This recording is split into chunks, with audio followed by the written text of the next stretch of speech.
ममता बनर्जी के साथ बातचीत अभी भी जारी है। সামনে 2024 লোকসভা নির্বাচন আর তার আগে তৃণমূল এবং কংগ্রেসের মধ্যে জোটের জল্পনা আবারও হচ্ছে, কারণ শুক্রবার দিল্লি থেকে হাত শিবিরের নেতা জয়রাম রমেশ তিনি জোর দিয়ে দাবি করেছেন মমতা বন্দ্যোপাধ্যায়ের সঙ্গে জোট নিয়ে এখনো কথা চলছে। ভারত জোড়োর যে ন্যায় যাত্রা সেই উপলক্ষে সম্প্রতি রাজ্যে এসেছিলেন রাহুল গান্ধী এবং সেই প্রসঙ্গ উত্থাপন করেছেন জয়রাম রমেশ। ঠিক কি বলেছেন তিনি শোনাবো। ममता बनर्जी के साथ बातचीत अभी भी जारी है, दरवाजे बंद नहीं है। समाजवादी पार्टी के बारे में भी ये कहा करता था, लोग कहते थे आप कैसे कह सकते हैं, पर समझौता तो हो गया है।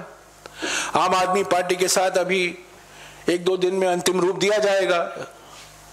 ममता बनर्जी के साथ भी बातचीत चल रही है, अंतिम रूप अभी गठबंधन को पश्चिम बंगाल में नहीं दिया गया है। अभी सवाल जो उठ रहे हैं खास तौर से पश्चिम बंगाल और जम्मू और कश्मीर के संदर्भ में उठ रहे हैं। मैं कह सकता हूं आपको औपचारिक तौर से कि इन दोनों राज्यों में हमारे बातचीत इंडिया गठबंधन के सहयोगी दलों से जारी है। এই বিষয় নিয়ে কথা বলে আরো জানবো। আমাদের সঙ্গে রাজীব রয়েছেন, আমাদের প্রতিনিধি টেলিফোন লাইনে। রাজীব, যেখানে মমতা বন্দ্যোপাধ্যায় বারবার করে একলা লড়াইয়ের বার্তা দিচ্ছেন, দলের অন্দরে দিচ্ছেন, দলের বাইরেও তিনি দিচ্ছেন, আর তখন জয়রাম রমেশ তার আজকের এই বক্তব্য ঠিক কেন এবং কোন পরিপ্রেক্ষিতে তিনি আবারও জোর করে এটা বলছেন?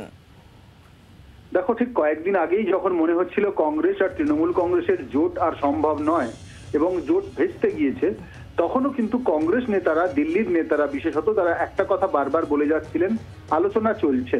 সেই আলোচনা কতটা চলছে তা নিয়ে কিন্তু সংশয় দেখা দিয়েছিল। তাতেই জল ঢাললেন আজকে জয়রাম রমেশ, কংগ্রেসের তিনি মুখপাত্র। তিনি যেটা জানালেন যে তৃণমূল কংগ্রেসের সঙ্গে আলোচনা চলছে এবং সদর্থক আলোচনা চলছে এবং সেই আলোচনায় ফলপ্রসূ কিছু ফল আসতে পারে এবং ফলপ্রসূ হবে সেই আলোচনা, এমনটা তার আশা। এবং সূত্র মারফত, কংগ্রেসের বিশ্বস্ত সূত্র যেটা জানাচ্ছে সেটা অত্যন্ত গুরুত্বপূর্ণ। বাংলায় কংগ্রেস তৃণমূলের জোট সম্ভাবনা ক্রমশ প্রকট হচ্ছে এবং সেক্ষেত্রে 2+3 ফর্মুলায় এগোচ্ছে কংগ্রেস এবং তৃণমূল কংগ্রেস। কি সেই 2+3 ফর্মুলা?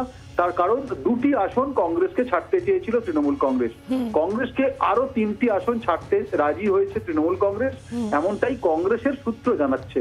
আর বাংলায় সেই 3টে আসন ছাড়ার বিনিময়ে তৃণমূল কংগ্রেস দাবি করছে অসমে 2টি এবং মেঘালয়ে 1টি আসন, এবং সেই মেঘালয়ের একটি আসনেই এখনো পর্যন্ত জট আটকে রয়েছে। কারণ মেঘালয়ে যে আসনটি তৃণমূল কংগ্রেস দাবি করছে সেটি আসলে কংগ্রেসের আসন ছিল, সেখানে কংগ্রেসের নেতা তিনি কংগ্রেস ছেড়ে তৃণমূল কংগ্রেসে যোগ দিয়েছেন।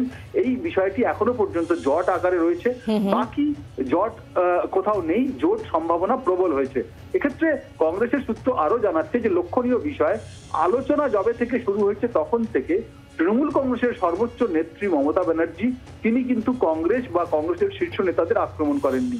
আবার সন্দেশখালীর ঘটনা হোক বা রাজ্যের যে কোনো ঘটনা হোক, রাহুল গান্ধী বা কংগ্রেসের মল্লিকার্জুন খাড়গেরা কিন্তু রাজ্য সরকারের সমালোচনা করেনি, মমতা বন্দ্যোপাধ্যায়ের সমালোচনা করেনি।